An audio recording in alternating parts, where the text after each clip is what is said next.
Hey guys, it's Chicago Windler, and now that the week is over and we're just 3 days away from the total solar eclipse, things are actually starting to look maybe a little bit more optimistic.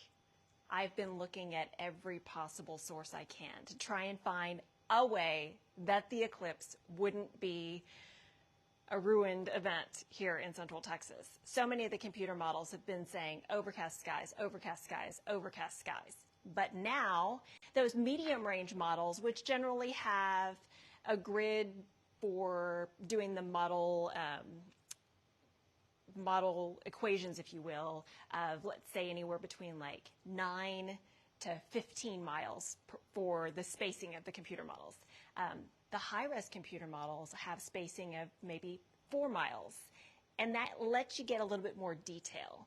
And so if we dive into the details, obviously it's not gospel, but it's at least something interesting. So without further ado, let me just go ahead and dive in and let you know what we're talking about. First, I'm going to give you kind of the lay of the land. By now you've probably heard that the total solar eclipse is going to be 100% totality through much of Central Texas, including Austin, 1 minute and 46 seconds of totality, starting at 12:17 in the afternoon.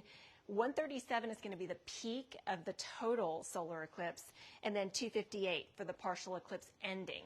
To give you an idea of what's going to happen, the moon passes between the Earth and the sun. As it does so at totality, I've got the cloud cover kind of animating because I think this might be what we see with some glimpses, but hopefully we see even more than that, better viewing. At totality, that's when you can take those eclipse glasses off and you can actually look, and if you have clear skies, you can see the corona of the sun. Enjoy it while you can. In Fredericksburg, it's 4 minutes and 24 seconds, which is one of the longest, right near the center of the path of totality. And then the moon moves away, the partial eclipse ends, and it's daylight again. But we'll see the dimming, regardless of whether it's cloudy or not. You'll still see the darkening during totality. Okay, so that's the solar eclipse. Let me talk about the path of the solar eclipse.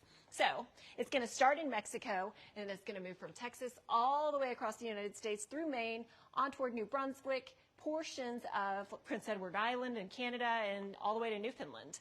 So with this totality, 100% right here, on any side of the path, there's still going to be a partial eclipse, which is cool, but the difference between a partial eclipse and a total eclipse is apparently life-changing. I've never seen a total eclipse. I am so excited about this. I cannot wait.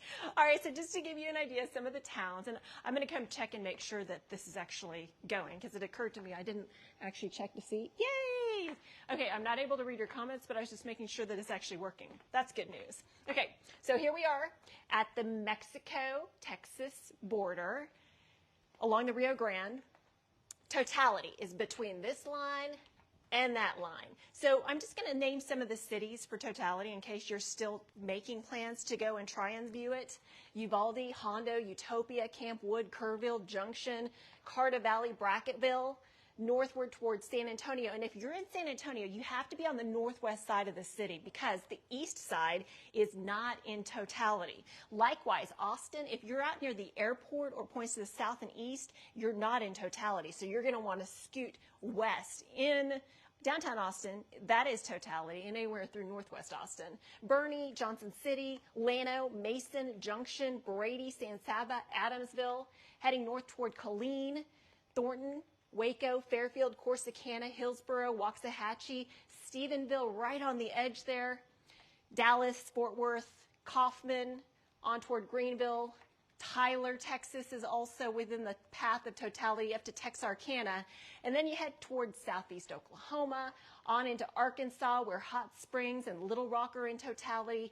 Then we head toward areas into Missouri, in the Boot Heel, which are in totality, Indianapolis in totality, Muncie, and then we head north toward Dayton, Ohio, on toward Cleveland in totality, Erie, Pennsylvania, Buffalo, New York, Rochester, on toward Watertown, Burlington, Vermont, and finally as we head north toward Maine and then into Canada. So that is the path of totality. There's a lot of cities in that path, and so many people are going to be cramming into those spots to see the eclipse. Here's what's so crazy. Climatologically speaking, if you look back at records, you know who's supposed to have the clearest skies? We are. right here in Central Texas. Unfortunately, what has basically been materializing is the clear skies are expected to be out in New England, which is the area that is typically around this time of year the cloudiest. So it's just the opposite of what you might expect. So again, here's that path of totality. There, as mentioned, is where we should have seen the best viewing, which is why so many people have been flocking to Texas or making plans to come to Texas, because if you were making plans months ago or years ago, all of the climate information says we've got a better chance at seeing more clearing during totality than anywhere else. And it's the exact opposite. It's going to be toward the northeast that sees the best viewing based on what I'm looking at right now. But that doesn't mean we're totally out of luck. Okay, so here's a look at where we stand right now. I'm doing this Friday night on April 5th at 11 p.m. Central. Cold front off toward the west. That front's going to come through over the weekend. That's storm system number 1. We're going to circle it right here. This storm system number 1, and that's going to push through over the weekend. Storm system number 2 is this one. That's the other player that will not only play a role in our eclipse forecast, but also potentially spur a pretty big severe weather outbreak as we head into next week. All right, forecast for you. 80 for Saturday, mostly cloudy skies, maybe a sprinkle possible. Sunday, 85 degrees. We're going to get a 10% rain chance with a passing shower pre-dawn with a weak cold front. That cold front plays a big role. It's the one I showed you on the map earlier. For your Monday, the eclipse in Austin peaking at 1:37 p.m. Going with 83 degrees, 50% chance of rain, but instead of total overcast, I've got some sun hopefully peeking out. I'm really hoping this happens. All right, so here we're going to start with the pessimistic computer model, as in the one that says it's doom and gloom and we're not going to have a shot at seeing this thing. With the area of low pressure out in the southwest, that's going to pump in Pacific moisture, which is going to be in the form of high clouds. If you were outside in Austin today, we saw some of those high clouds. You could still see the sun through those. So high clouds, as long as they're not super thick, are not a horrible option. But out of the Gulf of Mexico, well, the front that pushes through early on Sunday morning is probably going to make it down to the coast or somewhere like this, stall, and then lift back north as a warm front. What that's going to do is pull in that Gulf of Mexico moisture, bring in southeasterly winds, and bring us a lot of cloud cover. So potentially, this being the worst case scenario, we would be stuck in the clouds all through Texas, perhaps into Arkansas, into Missouri, Illinois, Indiana, finally seeing some clearing toward Ohio, and then here's New England looking pretty good. I think a lot of people are targeting Vermont and Maine right now. Okay, so here we go with the high clouds coming from the Pacific and the low clouds coming from the Gulf. And if you were to take this computer model at face value, we would also have to contend with storms post-eclipse. Okay, so now I want to give you some good information, some excitement. Aside from the fact that most of the computer models have consistently been saying, yep, we're going to be stuck in the clouds, hence a terrible viewing experience for most of the Lone Star State. Again, this is the computer model that's showing 100% cloud cover and poor visibility. Let me show you this computer model. We are finally within range of the high-res computer models, and this is called the graph. It's an in-house computer model that a lot of TV stations have access to. But lo and behold, it's not solid red. There's some yellow and there's some green, which is actually good visibility.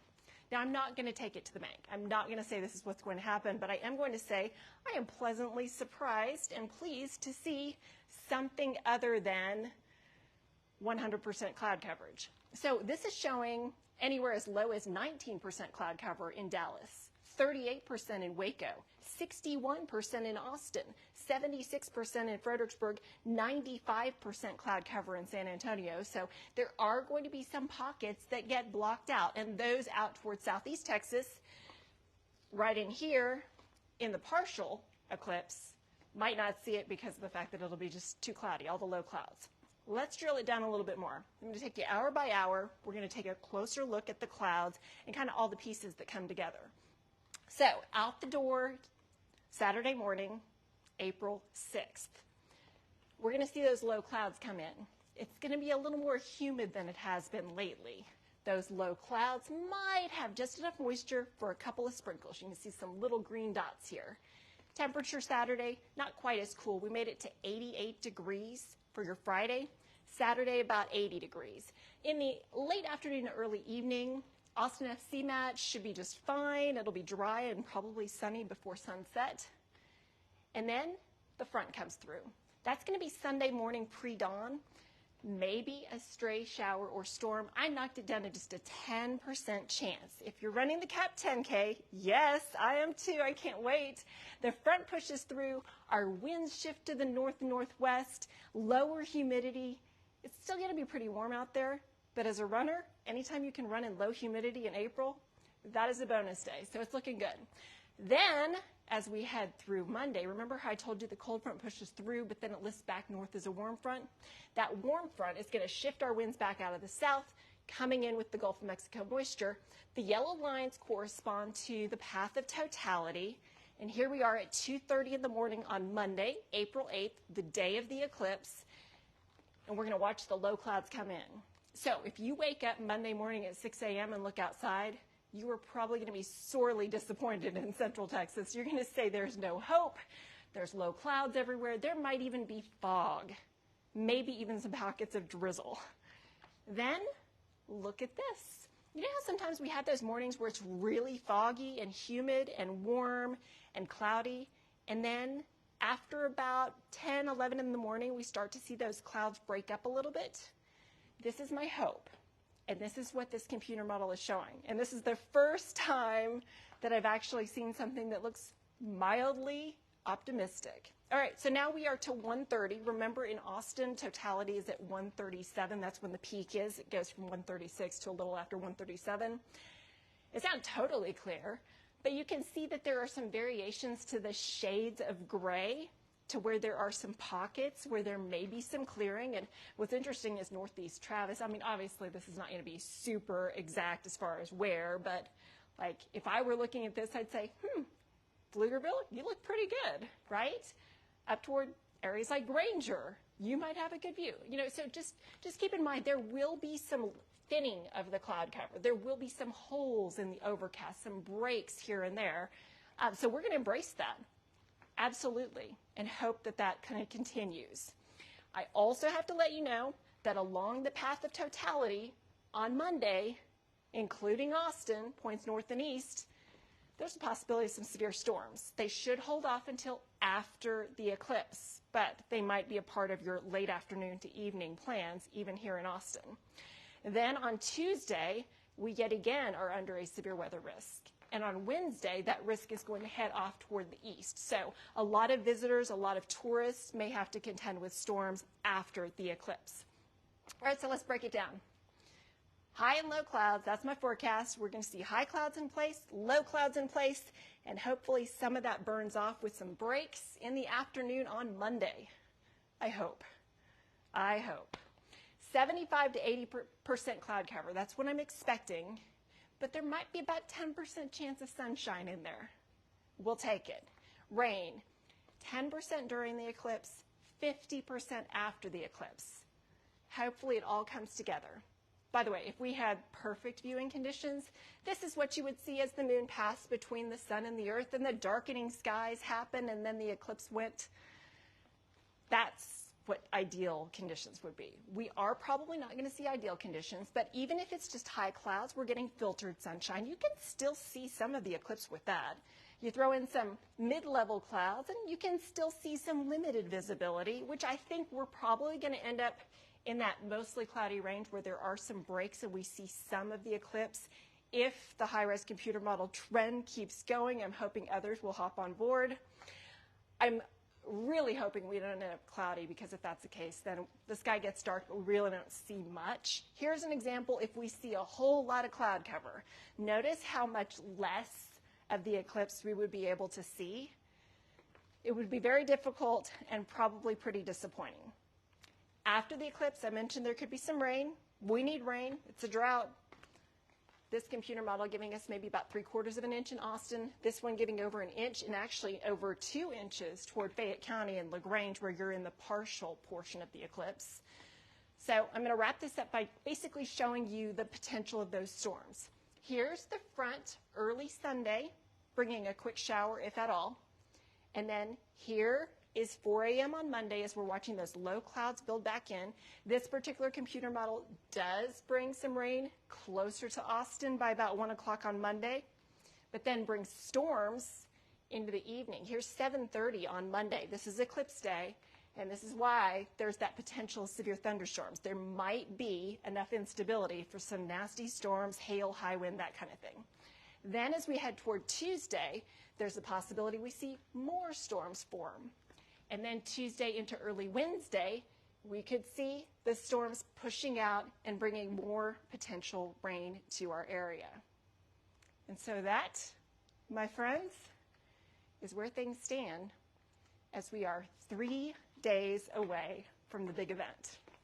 All right, I'm going to check out any comments and then call it a night. But I hope you guys found this helpful or interesting. If you have any questions, feel free to type them in, and I'm happy to answer them. So I'm going to go up to the top and just see if there are any things I need to answer. Ken, hello to you. Thank you for checking in. Are you guys, by the way, I have a question. Are you excited about the eclipse, or are you eclipsed out? I got to tell you, I am just about to the point where I'm like, enough already. But if the view is great, then I'm like, it was all worth it. That's what I'm hoping for.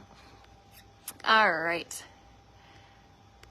Let's see if anybody else has comments. Christopher, you're very welcome. You didn't say thank you, so you said great update. Thank you, I should say. Let's see. Lots of people watching. Joe, hello to you. Brandon, what's up? Of course, it's been so long, Joe. Fist bump right there. Brandon, you are very welcome. My pleasure. Let's see. Christopher says, should I do lawn work? I have a couple of jobs set up. On Monday you do? If you do on Monday, then you can probably get your lawn jobs in the morning. And actually through the weekend, you'll probably be just fine to do anything as well. But I would say Monday, late afternoon, evening, and again, Tuesday, storms may interfere. So for what it's worth. But if you have anything this weekend, you're good to go. Keon, hello. It's been so long. I know I don't do these chats very often, but it's always fun to see familiar faces and familiar names. Bobby says, excited about the eclipse, watching from work, Pflugerville area. Well, I gotta say, obviously it's gonna change, but if that particular computer model verifies, it's showing good weather in Pflugerville, respectively. I mean, I don't think we're gonna have total sunshine, but I do think that if there are thin spots in the cloud cover or breaks in the overcast, then it won't just be total steel gray skies. I mean, honestly, some of the computer models have been incredibly pessimistic on this, but I feel like now that we're within the range where computer model data is more fine-tuned as opposed to kind of generalized and broad, that we are going to get some more little nuances in here. The computer model I showed you guys earlier is the one that's like for our TV station and lots of TV stations across the country. It's called the Graph. IBM created it, but there's another computer model called the the HRRR computer model. It's still too far out for it. It goes out 48 hours. So by tomorrow, it should be within range to where we start to see what its take on things is. And I will tell you, typically I kind of lean toward the over the Graph, not always, but I'll be interested to see what it says to find out whether it's on the same team as far as at least giving us possibilities that it won't be totally overcast. Let's see, Joe says, thanks, it's been a while. Says, yeah, I know, I haven't done these in a long time. Part of it is I've got crazy schedule between Austin weather, Minnesota weather, and then 6 a.m. alarms because you got to get the kids up for school, you know. So it's called self-preservation. But tonight I was like, yay! The kids don't have school tomorrow. I don't have to wake up early. I'm volunteering tomorrow at a park cleanup, but it's not till 10 a.m. So I'm like, yes, I can actually hang out for a while. So I am. Aaron says, been so long. Hello from Nashville for the night. Hope you're doing well. I'm assuming you're in Nashville traveling. Safe travels to you. Keon says you missed the Chicks Chats. Hope all's well. I should have labeled this a Chicks Chat. It's been so long, right? Mark says, howdy and thank you. You are so welcome and my pleasure. John, hi. Hope you're doing well. I think we made it to the end of the comments. All right. So let me just kind of give you the lay of the land. Let's see. Brian says you're targeting land passes, maybe less crowds and hoping it's good. You know, as soon as you said land passes, you know how there's that spur there at is it like a little mobile home park area kind of thing? I know it's on the list of like roadside attractions. We took pictures in front of it. It's the world's largest spur. I was just imagining how cool that orientation with the spur would be with the sun. I don't know. Maybe I'm overthinking it, but that might be a cool place to go. Also, I can't remember what it's called, but we had lunch when we were passing through Land Pass this once. I want to say it was a little Italian place on the east side of 183 as you're heading north. It was pretty good. So there you go. My 2 cents on land passes. But you may not be too far off of the idea of trying to go to a place that's a little less traveled will probably be better than some of the spots that are absolutely hoarded by people. I was in Fredericksburg about a week ago, and I stopped in and talked to the folks at the visitor center, and I mean, it is crazy, all the tourism stuff that's going on there. Aaron says, wish there was a way that New York could have seen the earthquake coming. Oh, was there a way? I don't know that there was. I think that it was such an unusual phenomena for an earthquake of that magnitude to hit the Northeast. And I think it came as a surprise, certainly to me, and probably to everyone out there as far as I know. So I don't know that there is an earthquake detection system or something like that that would have given people early warning on the earthquake out there. All right, I'm going to wrap it up. Oh, wait, I was going to tell you the schedule. Sorry, I got ahead of myself. Okay, so tomorrow, Austin Burks, our weekend meteorologist, he's going to have your forecasts here at CBS Austin. Sunday, we have the CMT Awards on CBS Austin. And after that, I'm going to be in with Austin, and we'll both be, tag teaming, talking eclipse weather. And then Monday, we're going to have a live show on CBS Austin from noon to 12:30. And after that, we'll be on digital, cbsaustin.com and all of the Facebooks and all that kind of thing, doing an hour-and-a-half eclipse show just on digital. For that, I'm going to be at an eclipse party at my friend's house because, let's face it, I was not going to miss this for anything. I was like, I am not going to be watching this from inside the studio on a TV screen. No, no, no. So I'm going to be out at my friend's eclipse party. You may have seen my post from, was it yesterday? I got all the eclipse party goods, and I can't wait to take them over and celebrate Eclipse Day. And hopefully it will be not overcast and not rainy. I'm sure that you're doing the same thing. I'm kind of preparing myself that it may be the biggest bummer on the planet. I'm hoping, I'm like cautiously optimistic that this, trend of maybe seeing some breaks in the clouds actually happens. And speaking of which, the friend that I'm going to go to his house for his eclipse party, he and his family, they went to Missouri back in 2017. And he said it was cloudy the whole time leading up to the eclipse. And right at totality, the clouds clear, they got to see it, it was awesome. So I think about that, and I've heard many people tell stories about that kind of thing happening. So I'm like, okay, don't give up, keep hope alive, let's do this. And with that, I'm calling tonight. Have a great night, have a great weekend, and let's touch base on Monday. I would love to hear back from you all to see, A, if you watched it, B, if you had any cloud issues, probably, C, if you really felt like it was worth all the hype. And I'll do the same. I look forward to kind of relaying to everyone else, all the people who have told me, you don't know what you're missing if you're not in totality. I want to find out. I want to find out before I have to wait till 2045, which is the next one that's going to pass through the U.S. So that'll be quite a long wait. Take care. Thanks for checking in. See ya.